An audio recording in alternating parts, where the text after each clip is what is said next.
Today, we're going to dive into a pretty revolutionary idea, one that has totally reshaped how we think about emotional suffering. It comes from a psychiatrist named Bessel van der Kolk, and his whole thing is that when we're in pain, it's not just in our heads. No, it's in our bodies too. But before we get into all that, let me ask you something. Just take a second and think about it. When you get stressed out or anxious, where do you physically feel it? Is it like a knot in your stomach? Do your shoulders tense up and creep towards your ears? Maybe a tightness in your chest? That physical feeling, that's exactly what we're going to be talking about. So the book we're exploring is called The Body Keeps the Score, and its main argument is actually pretty simple, but it's also incredibly profound. It's that our emotional pain, especially trauma, isn't just a memory or a fleeting feeling. It actually gets stored in our physical bodies, and it shows up in the way we move, how we breathe, and just how we live our lives. Okay, so to really get why this idea was such a game changer, we first have to take a look at how we used to think about healing our minds. You see, for the longest time, the main approach to psychotherapy was all about talk therapy. The idea was that our emotional problems were just problems of the mind, and if you could only talk your way through them, you'd be cured. It was almost like the mind was treated as if it were just floating in a jar, completely separate from the body it lives in. This slide really lays out the massive shift in thinking. The old way of looking at it was, emotional pain is a mind problem, so talking is the cure. But the new view, the one van der Kolk really champions, says, wait a minute, since the pain actually shows up in the body, doesn't it make sense that the cure has to involve the body too? And that brings us to the core metaphor of the book. I mean, how exactly does the body remember all the things the mind tries so hard to forget?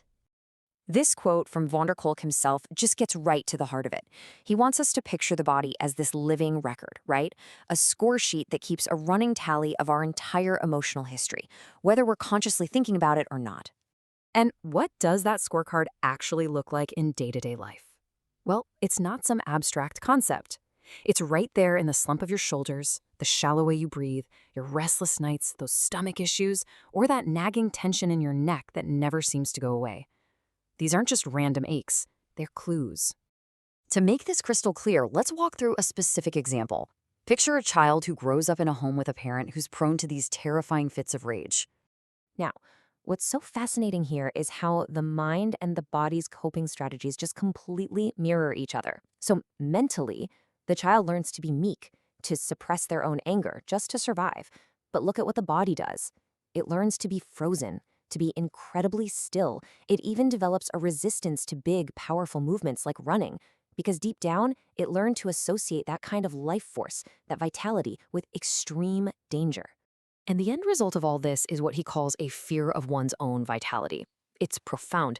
A person becomes disconnected from their own natural strength and energy because that part of themselves was once seen as a threat. It's like they own their body, but they don't really feel at home inside of it. So if the problem is stored in the body, it just makes sense that the solution has to involve the body too. And this opens up a whole new incredible toolkit for healing. Van der Kolk observes that traumatized bodies are often stuck between two extremes. On one hand, they can be hyper-alert, flinching at every little thing. And on the other, they can be totally numb and shut down, feeling heavy and immobile. The goal of any treatment, then, is to find a way out of those extremes and back to a comfortable, safe middle ground. So for that person we talked about, the one with a coward relationship to their strength, what's the way back? Well, it might actually be through the very things they've avoided their whole lives. Things like kickboxing or karate to feel powerful again, competitive running to feel that spark of vitality, or even something like rhythmic drumming to just assert their right to take up space in the world. The principle here is really simple, but it's so powerful. Healing happens when the body gets to have new experiences that completely and physically contradict those old, stuck feelings of helplessness or rage. It's literally about overriding the past with new, empowering physical memories. Now, those powerful activities are amazing for reclaiming strength, but what about rebuilding a basic sense of safety that maybe was never there to begin with? For people who weren't held or soothed enough as kids, a totally different kind of physical experience is needed. This led van der Kolk's team to create something really cool called a sensory integration clinic. It's pretty much an indoor playground for both adults and kids. And yeah, it sounds playful because it is, but it's also deeply therapeutic. These activities are designed to go way back and help correct a long-standing feeling of being alienated from your own body. They provide those safe, physical experiences that might have been missing early on. Another huge tool in this kit is therapeutically informed massage. For someone who learned that touch was dangerous or that their body was a source of shame, this can be a really profound way to start rebuilding a basic sense of safety and trust in their own skin. Okay, so what does all of this mean for us? How do we actually move forward with this amazing knowledge? Well, here's the really optimistic twist. While it's awful that our past can show up as physical pain, those very symptoms can become our guide. When our minds are stuck, when we're confused, our bodies can actually tell us what happened and what we need to heal. They hold the evidence. This is such a good reminder that real healing isn't just about talking things out. As important as wise words and kind voices are, they're only one part of the journey.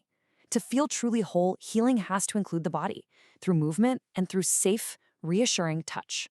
So if there's one crucial thing to take away from all this, it's that we can be healed by so much more than words. We can be healed by dancing, by swaying on a swing, by chanting together, and by safe physical connection. Healing is a full body experience. And that leaves us with a final thought to mull over. We so often think of healing as this hard, intellectual, grinding work. But what if, at its very core, it was something much, much simpler? What if healing could feel less like a difficult argument and more like a long, warm, nourishing hug?